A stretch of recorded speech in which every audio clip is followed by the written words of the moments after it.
ओम श्री विष्णवे नमः। आप सभी का एक बार फिर से हार्दिक स्वागत है। आज की इस वीडियो में मैं आपको बताऊंगी होलिका दहन की पूजा किस प्रकार करें। लेकिन पहले जान लेते हैं होलिका दहन के शुभ मुहूर्त और तिथि के बारे में।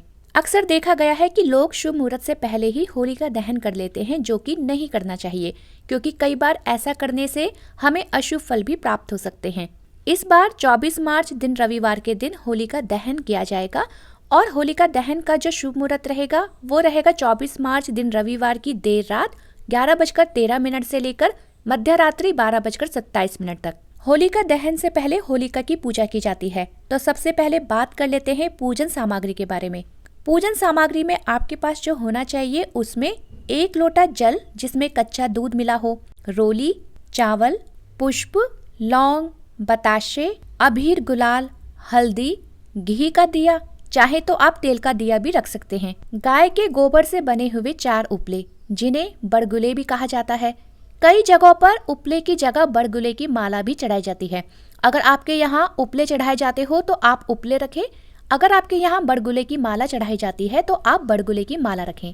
धूपबत्ती, कच्चा सूत, गुड़, साबुत हल्दी की गांठ और नए अनाज की बालियां। नए अनाज में आप गेहूं या जौ की बालियां रख सकते हैं या हरे चने की बालियां भी आप रख सकते हैं। इसके अलावा आप होलिका पर चढ़ाने के लिए कोई भी मिठाई, फल या होली पर बनाई जाने वाली गुजिया भी रख सकते हैं। ये तो हो गई पूजन सामग्री। अब बात करते हैं होलिका की पूजा विधि के बारे में। होलिका दहन की पूजा के लिए लोगों के अपने अपने अलग अलग रीति रिवाज भी हो सकते हैं। होलिका दहन के लिए पहले ही गली में, मोहल्ले में या चौराहे पर होलिका स्थापित कर दी जाती है। अब आप होलिका की पूजा करने के लिए जहाँ भी होलिका स्थापित की गई हो वहाँ पर जाकर होलिका के पास पूर्व या उत्तर दिशा की तरफ मुख करके बैठ जाइए। देखा गया है कि बहुत से स्थानों पर होलिका दहन करने से पहले होलिका के चारों ओर सुंदर सी रंगोली भी बनाने का रिवाज है। अगर आपके यहाँ भी ये रिवाज है तो आप भी ऐसा कर सकते हैं। उसके बाद जो जल आप घर से लेकर आए हैं उस जल से आप थोड़ा सा जल होलिका पर अर्पित कर दीजिए और थोड़ा सा जल नीचे जमीन पर छिड़क कर शुद्धिकरण कर लीजिए। फिर जमीन पर हल्दी से एक स्वास्तिक का चिन्ह बना लीजिए। फिर उस स्वास्तिक के ऊपर घी का दिया जो आप घर से लाए हैं प्रज्वलित कर लीजिए। अब जो भी बरगुले या बरगुले की माला आप लेकर आए हैं उसे होलिका के पास रख लीजिए। इसके बाद होलिका पर रोली और हल्दी अर्पित कीजिए।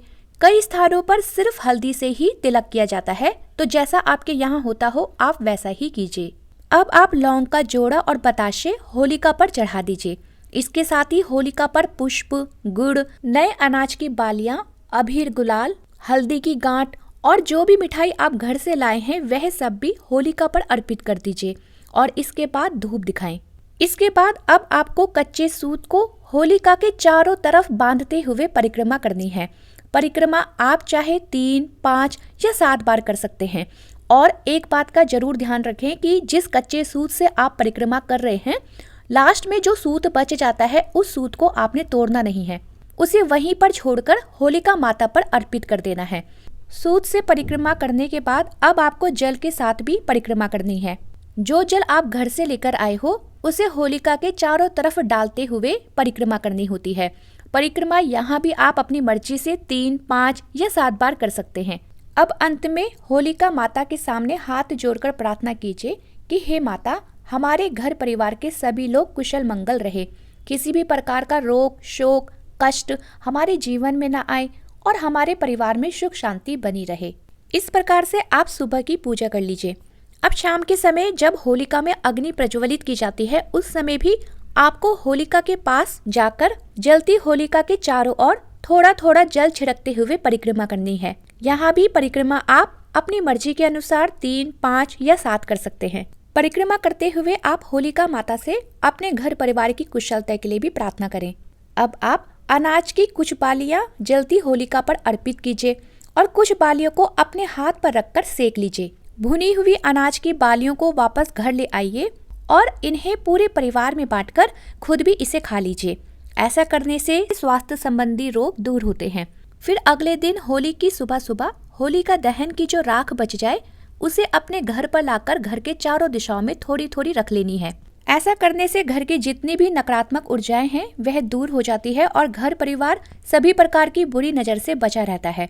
तो ये थी होलिका दहन की पूजा विधि। उम्मीद करती हूँ आपको जानकारी पसंद आई होगी। यदि आपको वीडियो पसंद आई हो तो वीडियो को लाइक, शेयर और चैनल को सब्सक्राइब करना ना भूलिएगा।